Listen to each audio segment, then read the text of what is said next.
Një ceremoni ushtarake ishte mënyra se si Ministri e Mbrojtjes kremtoi 70 vjetorin e çlirimit. Me rastin e 70 vjetorit të çlirimit të Atheut, ju uroj.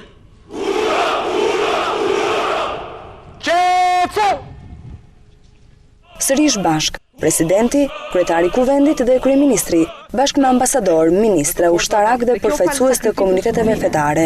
Ministri Akodeli e quajti 29 nëntorin, ditë të shënuar kur forcat partizane me ndihmën e aleatëve përzun pushtuesin nazifashist. Në 29 nëntor 44, Shqipëria e fitoi luftën.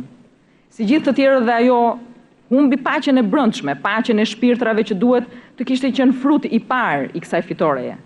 Siç u tjetërsuan nga pazarllëku i zanatçive të ëndrave, objektivat e organizatave të majta dhe të djathta që nisën luftën për liri, jo pa u bërë pre e pasioneve vllavrase, ashtu u tjetërsua dhe kursi i aleancave tona të natyrshme. Shqipëria është një antare e denjë NATO-s, aleancës më të fuqishme të demokracive në botë. Forcat tona të armatosura kanë valvitur flamurin kuqezi në të gjitha krizat ku vlerat themelore të lirive dhe drejtave të njerëzit janë në përkëmbur.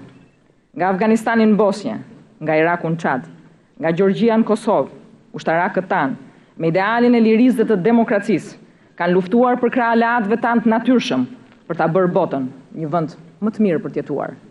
Gjithmonë në tilla raste thuhet se puna nuk mbaron këtu, se për vjetor të tjerë na presin dhe se ditë më të mira do të vinë.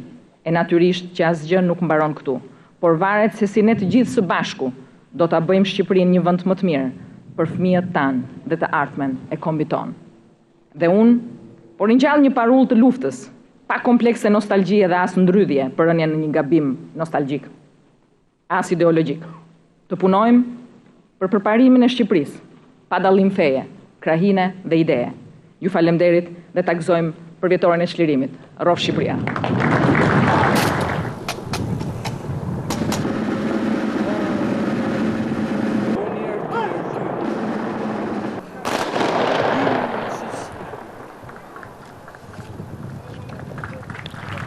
Gracias.